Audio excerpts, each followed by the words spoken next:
Ram Ram everyone. सभी प्रिय दर्शकों को ideology of astrology Guru channel में हार्दिक स्वागत है। प्रिय दर्शकों, मैं हूँ आचार्य अनंतराम दास। आज पुनः उपस्थित हूँ एक नए विचारों के साथ। अकारण दुश्मनी, अकारण घृणा, अकारण हिंसा, अकारण हर जगह अपमान, अकारण आपके काम में रुकावट, इस टॉपिक के ऊपर चर्चा करने के लिए। तो चर्चा करने से पहले आप सबसे निवेदन है, पूरा वीडियो देखिए। जीवन में बार बार परेशान हैं तो और पूरी वीडियो को देखिए, पूरी टॉपिक को समझिए और अधिक से अधिक लाइक, सब्सक्राइब, शेयर, कमेंट अवश्य करिए। अपने मतामत रखिए। ज्योतिष समय और ग्रह नक्षत्र दुनिया को यह जानकारी देता है कि आपको कब क्या करना चाहिए, कब एक्शन में और कब रिएक्शन मोड में रहना चाहिए, इसकी जानकारी देता है ज्योतिष। इसलिए आप सबसे निवेदन है कि आप लाइक, सब्सक्राइब, शेयर करिए। टाइटल के नीचे दिए हुए, डिस्क्रिप्शन में दिए हुए नंबरों पर आप व्हाट्सअप कॉल कर सकते हैं और संपर्क करके अपने भाग्य को चमका सकते हैं। कहीं आपके साथ भी इस विवादों में रहकर फंसकर और लटक के अपने जीवन को, अपने करियर को बर्बाद तो नहीं कर दे रहे। इसलिए अगर ऐसा है और किस कारण से, किस कारण की वजह से यह जीवन में जो रुकावट, अकारण विवाद, अकारण दुश्मनी, ये सब चीज़ें बना रहता है और लाख कोशिश करने पर भी इससे मुक्ति नहीं मिलता है। क्योंकि ज्योतिष जानने के लिए फिगर सजाना कोई ज़रूर नहीं है। आप तो देख रहे हो कि मैं दीवार पर एक छोटी सी स्लेट लेकर बैठ के जानकारी हो और इसमें ठाकुर जी की ऊपर समर्पित भाव हो और साथ में ठाकुर जी के ऊपर समर्पित भाव, साधना और गुरु के पास बैठ के पढ़ा हो। जो बोल दो, ज्योतिषाचार्य हो तो वो फलित हो। इस संसार दो फाड़ हो जाए, परंतु ज्योतिषाचार्य की वाणी मिथ्या नहीं होना चाहिए और उसके लिए खुद को तपाना पड़ता है साधना में। तब आगला वाले का जो इच्छा शक्ति है और जो भाग्य जागृति है या अपकृति है, उसको बताने की सामर्थ्य आता है। और हर एरू गेरू नत्थु खेरू, दो हल्दी के गांठ रख लिए और बोले हम पंसारी बन जाए, यह असंभव है। परंतु सबको ही जानने की इच्छा रखने वाले को सबको धन्यवाद और सबको हमारी तरफ से हार्दिक ज्ञान होना चाहिए। यथार्थ ज्ञान हो तो बहुत इंटरेस्टिंग लगता है, परंतु बोलना और अपने आप को ज्योतिषाचार्य घोषित करे तो फलित हो। ज्योतिष में फलित के सिवा है क्या? आपको बताया और आपको घटित नहीं हुआ तो फिर फायदा क्या? तो आइए विचार करते हैं। ये है वृषभ लग्न और 12/8/86 जन्म। ये हरियाणा से है और उनके ऊपर आज हम चर्चा करेंगे। ग्रह योग है, दूसरे भाव में बुध है और शुक्र है, तीसरे भाव में सूर्य, चतुर्थ भाव में मंगल और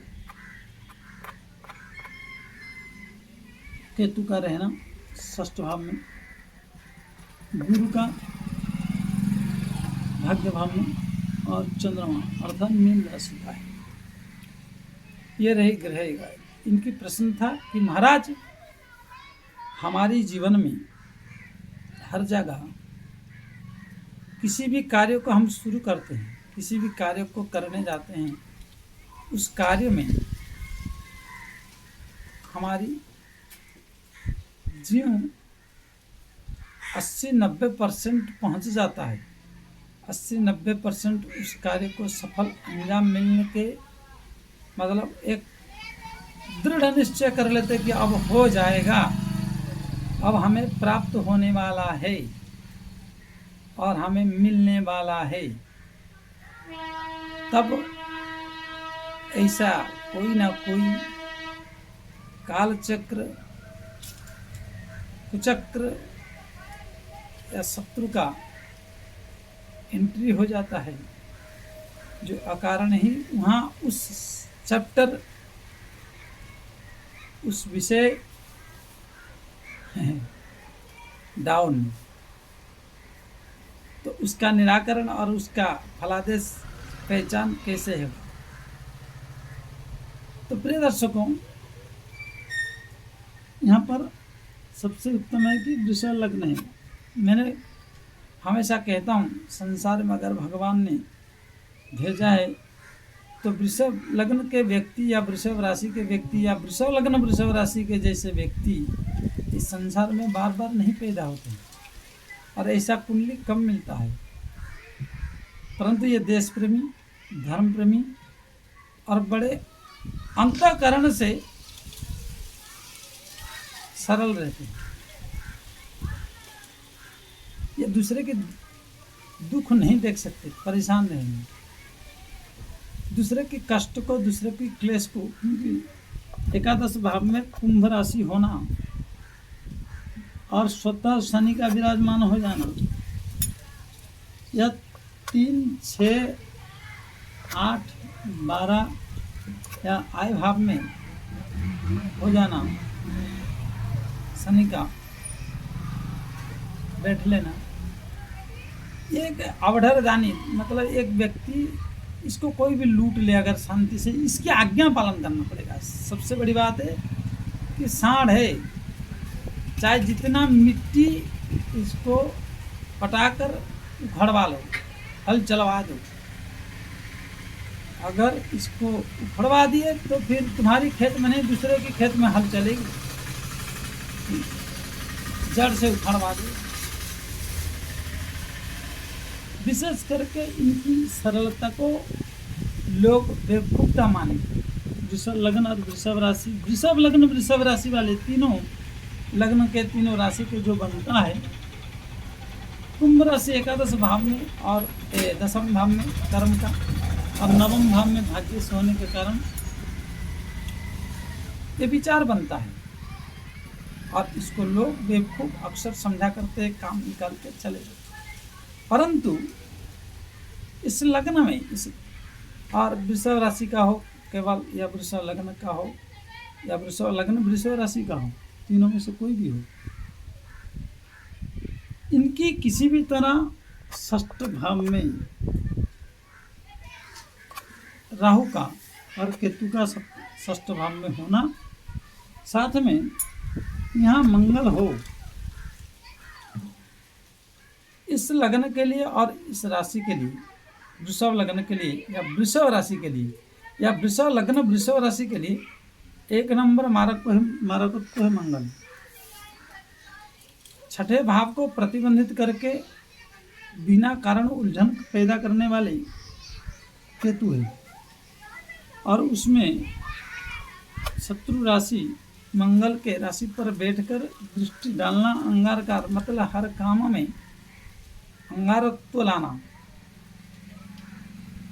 मतलब ना जलकर राख बनेगा, ना जलकर राख बनेगा, ना जलकर भोजन बनेगा।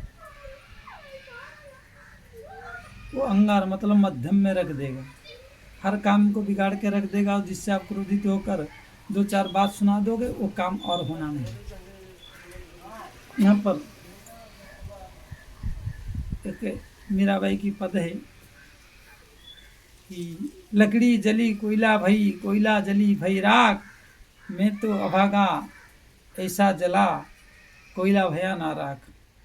हमारे जीवन में प्रतिबंध जब आता है तो मनुष्य इस तरह टूट पड़ता है, मनुष्य इस प्रकार कदर से टूट के गिर जाता है जैसे उसके जीवन में और कोई रास्ता ही नहीं, कोई चारा ही नहीं, और सुइसाइड आदि क्या क्या कर लेते हैं। अरे मेरे भाइयों, कभी तो कुंडली उठाओ। आज तो माँ बाप ने कितने प्यार से केक कटा के डेट लिखाए के, टाइम लिखा के दीवार पे चिपकाए रहते हैं, तो काहे नहीं एक बार देखते उस वैदिक विधान को। हमारी पूर्वजों ने कहा था मीट मछली मत खाओ, और आप सब फल फ्रूट अखरूट बादाम पिस्ता खाओ, परंतु वो ओल्ड है, क्या खाना ये सब। परंतु वही डॉक्टर सड़े गले टनिंग लिखेगा साइंस से, और सड़े गले चीज खाओ तो बड़ा विटामिन देगा। इसी प्रकार आपकी रखे हुए कुंडली, डेट ऑफ बर्थ, टाइम, जिले का नाम तीन ही चाहिए, और किसी अच्छे ज्योतिषाचार्य से मिलकर आप अपने जीवन के कैरियर और निराकरण की रास्ता क्यों नहीं करते हैं। तो प्रिय दर्शकों, षष्ठ भाव में मंगल का होना आपके करियर में सबसे झगड़ा करा। आ बैल मार मुझे, जब तक लड़ोगे नहीं तब तक मिलेगा नहीं। और ठीक उसी प्रकार षष्ठ भाव में किसी भी कुंडली में शनि और केतु का होना आपके जीवन में बहुत संघर्ष करा के टकरा के फिर जाके इंसान बनाता है शनि। और कहीं बृहस्पति बैठ गए तो हर बार फांसी के रस्सी तक पहुंचा देगा और फिर कटवाएगा। सूर्य को बैठाए षष्ठ भाव से रिलेटिव, मतलब अकारण घृणा, अकारण मान हानि, अकारण सम्मान हानि, अकारण विवाद,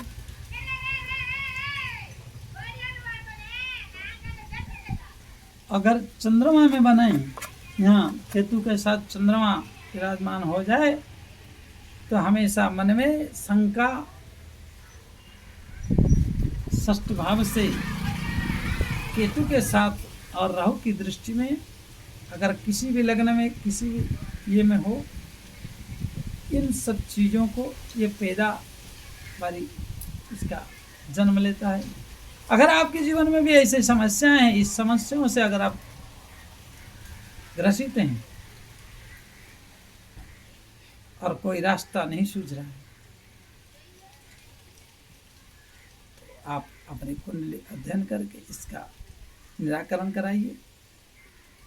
और समय आपकी क्या कह रहा है, ग्रह नक्षत्र आपको क्या कह रहा है, क्या निर्देश कर रही है, इसको एक बार देखिए, अपने आप सुलझ जाएगा। और आपको उस पुरुषार्थ को कर कर अपने जीवन को चांद तक पहुंचाइए।